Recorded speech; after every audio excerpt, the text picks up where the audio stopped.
आकाश से कहते हैं भगवान शंकर और पार्वती ऊपर से देख रहे थे कि नीचे कौन रो रहा है। तो भगवान शंकर ने उनको प्रणाम किया ऊपर से ही, क्योंकि ब्रह्मा विष्णु शिव ये तीन भाई हैं। ब्रह्मा जी बड़े हैं, विष्णु जी बीच वाले हैं, शंकर जी सबसे छोटे हैं। और पार्वती जी तो शंकर भगवान को सुप्रीम पावर मानती थी। एक तो पति परमेश्वर, फिर महादेव नाम से जाने जाते थे।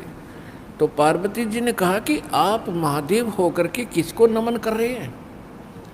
कि सामने त्रिलोकीनाथ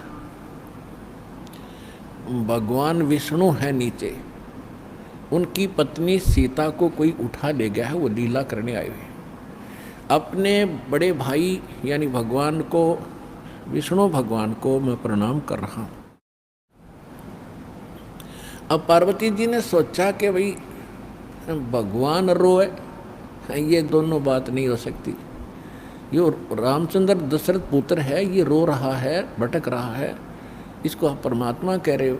भगवान शंकर बोले पार्वती आप नहीं जानते, ये सचमुच ऐसा ही है, इनको अब नहीं कोई पहचान पा रहा है। तो पार्वती ने कहा कि मैं परीक्षा लूँगी और सीता रूप बना कर जाऊँगी।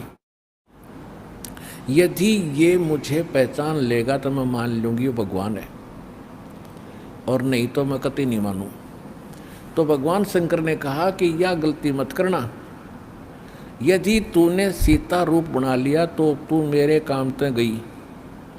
तू मेरे बड़े भाई की पत्नी का रूप बनाओगी तो मेरे लिए पत्नी रूप में स्वीकार्य नहीं रहेगी, तो माँ के तुल हो जाएगी।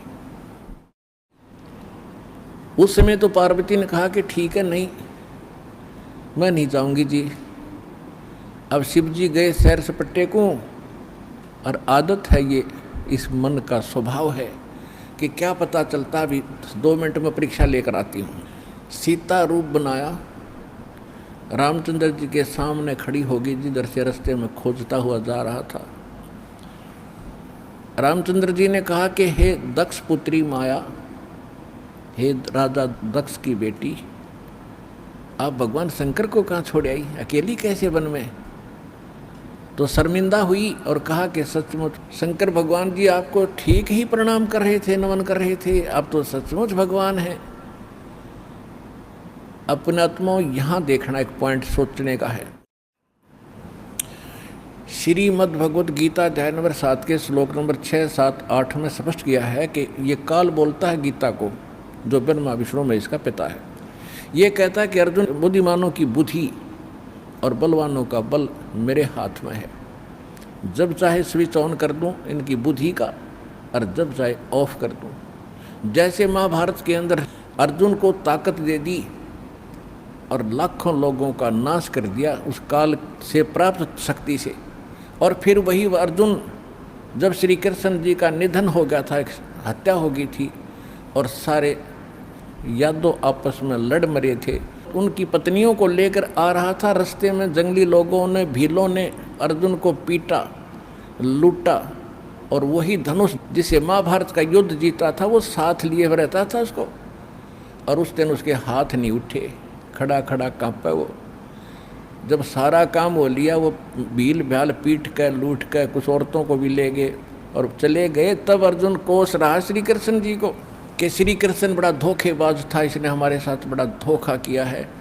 पहले तो मुझे शक्ति दे दी और ना जाने कितने जीवों का नाश करा मैंने, और आज मैं खड़ा खड़ा पिट रहा हूँ, वही अर्जुन हूँ और वही गांडीव धनुष है मेरे पास, आज ये मेरे से प्रतिज्ञा भी नहीं चढ़ाई जा रही इसकी। तो परमात्मा ने बताया कि ना श्री कृष्ण धोखेबाज था, ये सारे इस काल के अधीन हैं, इसके रिमोट से चलते हैं। तो उसी ने, काल ने जब विनाश कराना था महाभारत का, तो अर्जुन को ताकत दे दी और फिर वापस ले ली, उसने अपना काम करा दिया जो करना था नाश। अब अर्जुन कितना पिट्टो। इसी प्रकार ये कहता है बुद्धिमानों की बुद्धि मेरे पास है। अब जब श्री रामचंद्र जी की खुद पत्नी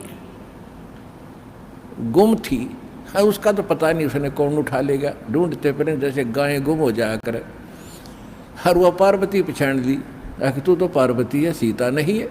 तो वहाँ उसकी ऑन कर दी और फिर ऑफ कर दी। अब खा धक्के